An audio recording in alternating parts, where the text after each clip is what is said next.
Allez, donc dernière partie, ou quasiment dans les dernières parties, on va monter le cordon. Alors ça, c'est vraiment le truc très chiant, parce que contrairement à ce qu'on pourrait croire, c'est pas la poche la plus chiante, mais c'est bien le cordon. Donc le but du jeu, c'est d'arriver à maintenir donc les 3 bourdons de manière à ce qu'ils soient ni trop écartés ni trop rapprochés, et d'avoir assez de cordon de soie pour que à ce bout là en fait on puisse faire un nœud. Donc généralement on va prendre à peu près cette longueur là, en gros à peu près ici, hop, pour commencer, et ensuite pour l'écartement des bourdons, vas-y, on va mettre exactement, moi je fais comme ça, ça marche à peu près. Le possesseur de la cornemuse va mettre l'ongle du pouce ici, vas-y, l'ongle carrément, tu les mets bien dessus, tac, là, et le petit doigt, voilà, on a l'ongle de ce côté du pouce, et l'ongle du petit doigt il devra aller ici. Voilà, là ça fait un écartement correct, et pareil pour l'autre côté, donc l'ongle du pouce, et là, tac, voilà. Et là on a à peu près généralement l'écartement correct pour les hanches de bourdon. Donc on va les attacher un par un avec des serflex d'électricien. Donc ça vous en trouvez partout dans le commerce. Prenez des serflex de ce diamètre là, parce qu'il y a des plus petits, mais c'est de la daube et ça tient pas. Donc ça c'est des serflex, je dirais que vous trouverez partout, standard. Après moi je vais vous montrer ceux que j'avais achetés. Voilà, j'avais acheté ceux-là, ils sont minuscules, ils sont beaux, mais ils tiennent pas.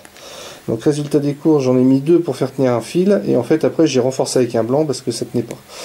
Donc prenez vraiment ceux du commerce, peut-être un peu moins beaux, mais comme ils sont blancs et transparents, de toute façon ça se verra pas, ou ça sera pas flagrant sur votre cornemuse. Je vais passer la caméra, hop, vas-y, et on va commencer à attacher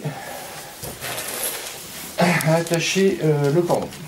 Alors, premier serflex, on va poser, tac, bien sûr c'est le sens, hop. Alors on a dit en gros, on va dire pour simplifier, voilà, vous prenez à peu près la longueur ici, en gros, hein, ça vous fait une bonne longueur. Même ça va être trop grand.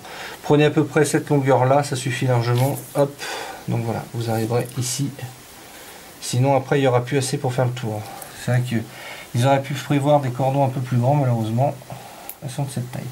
Donc ce qui est important, c'est toujours de bien maintenir droit. Tiens ici s'il te plaît, de telle manière à bien mettre le serflex en plein milieu. Voilà. Donc ensuite, là tu peux lâcher, il faut que tu tires de ce côté là. Hop. Ouais. Tac, alors ce qui est important, ce qui est très important, c'est que là, ce côté là, vous faites une droite, vous la faites traverser au milieu du bourdon, ça va atterrir pile poil de l'autre côté.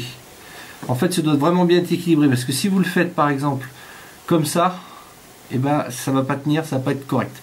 Donc il faut vraiment essayer de le centrer au maximum, de bien de faire en sorte que ce soit bien égal des deux côtés. C'est bon? Ouais. Là tu es complètement décollé par contre. Ah oui, parce que je tire, voilà, je tire que là en fait. Voilà. Donc à deux c'est quand même beaucoup mieux, parce que tout seul... Ouais, c'est quasiment impossible. Ouais.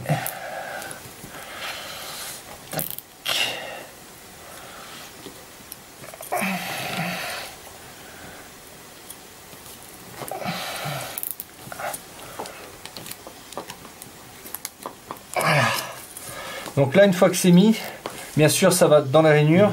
Regarde ici, ça va dans ces rainures là. Hein, et une fois que c'est mis, et ben normalement, ça doit plus pouvoir sortir. Voilà, le but c'est de faire ça. Et voilà.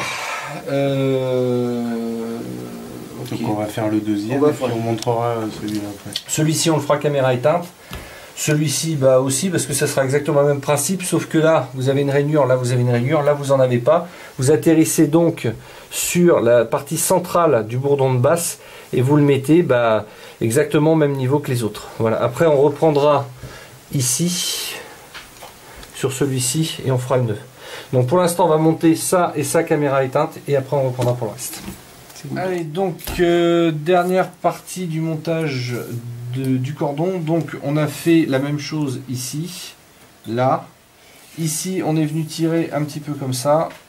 Et on a attaché le dernier morceau ici. Donc là rien de compliqué, on a fait exactement la même manip. Donc là tu laisses un peu de jeu.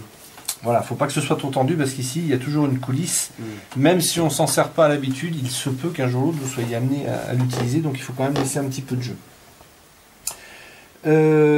Ensuite, donc, tac, on repasse comme ça. On va faire la dernière chose, c'est le nœud. Alors, oui, ce qui est important aussi, c'est que les deux fils doivent bien être parallèles. Ici, ça ne doit jamais se croiser, c'est-à-dire ça ne doit jamais faire ça. Il faut bien les laisser droits. Donc ici, vous reprenez hop, votre fil et vous allez faire un nœud au final. Donc le nœud est pas compliqué. Vous passez dessous. Ensuite, vous faites le tour de cette corde-là. Hop, comme ça. Puis, vous allez dessous. Ça vous fait une boucle. Et vous reprenez le nœud sous la boucle. Et voilà, là vous avez votre nœud qui va coulisser le long du cordon ici. Tac. Voilà. Est-ce que c'est tout? Je crois que oui, il n'y a rien de plus à ajouter. Voilà, après il y aura les hanches de bourdon. Je crois qu'il y a juste quelque chose, il ne faut pas les couper trop près pour pas qu'ils s'enlèvent. Donc c'est un tout petit peu. Voilà, et puis après il nous restera à mettre les hanches de bourdon. Ça, on ne les a pas encore mises. Et puis elle est testée, mais vu qu'il est 23h28 dans un appartement, on va peut-être pas tester ça ce soir. Non. On va voir les voisins qui vont se ramener. Donc on verra le reste demain. Voilà. Donc c'est tout ce qui restera. Et voilà, c'est bon.